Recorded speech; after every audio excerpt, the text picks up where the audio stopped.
Okay, so now I'll try pulling it apart where you guys can still see what I'm doing. Try to keep it in frame.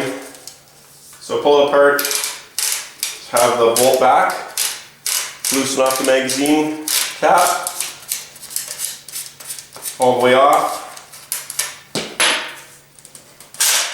Barrel comes right off. Bolt and fore-end come off all in one piece. Then you're left with the action in the magazine tube. Get the magazine spring and all that out. It's this little tab you push here, one on each side. So just depress those a little bit, and this plastic keeper will come out with the spring. So there we go. Just wiggle it out. Whoops. And it came back, thank God. There we go. So magazine tube, and there's the red anodized follower that it lets you see clearly through the chamber or through the loading port that you're empty, and then you gotta start feeding out of your side saddle, and then put it back together. So I'm not going to go any farther, like dismantling, pulling the trigger group out. There's the pins and stuff. There's probably other videos on that. No interest in going in that far, don't need to. And to put it back together, you can see here there's little tabs, one there, and they're just depress them a little bit. So put it back together.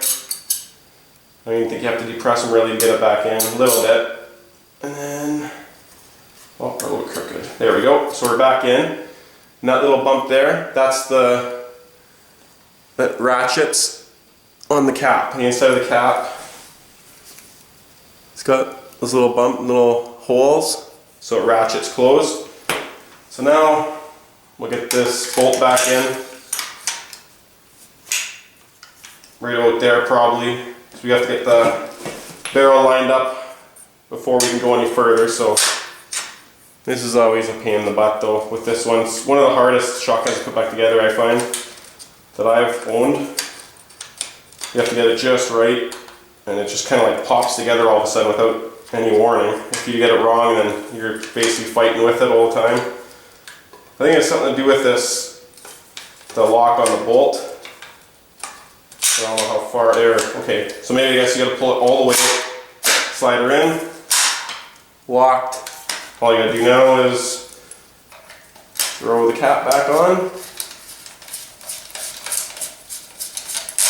You can hear it ratcheting. There we go. So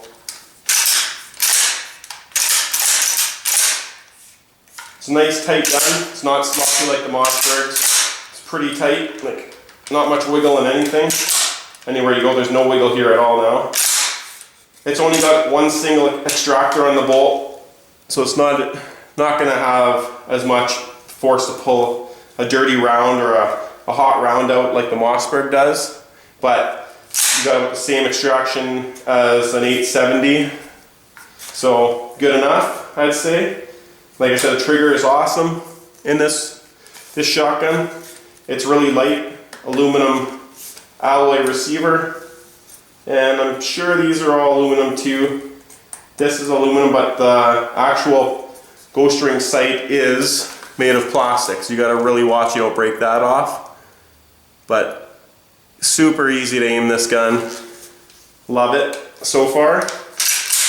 Your entry price for this for about 450 bucks. So it's not the cheapest, but it's different.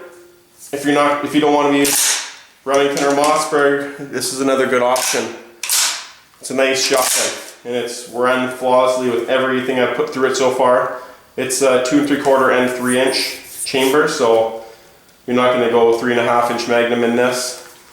Not that you'd need it anyways for home defense, but this would be a good turkey gun even. Choke tube.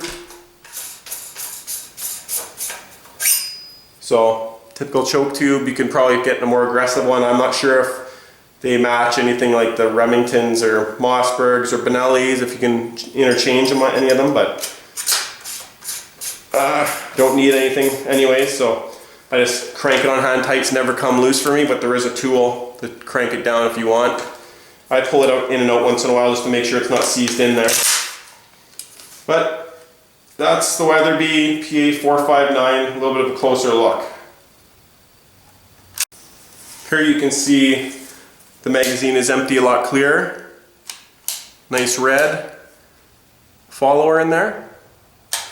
And loading is not a big hassle. I'll show you with these dummy rounds. Got these off eBay too, they're really nice. They're about the same weight as a loaded shotgun shell. Almost sounds like there is some lead in there or something, or some BBs, but it's got a little rubber primer on the back, and it's capped off like a slug would be capped off. So these are really nice. They come in a pack of 9 for about $50. So loading it, pretty easy. Throw them in pretty quick. It's a real smooth shotgun. Safety off, click. Well, so I didn't rack it back hard enough there. So that was my first malfunction. Let's see if we can have the same problem again. Nope. Okay, so that was just me, I guess. Being a bit of a wimp with it. There you go, guys.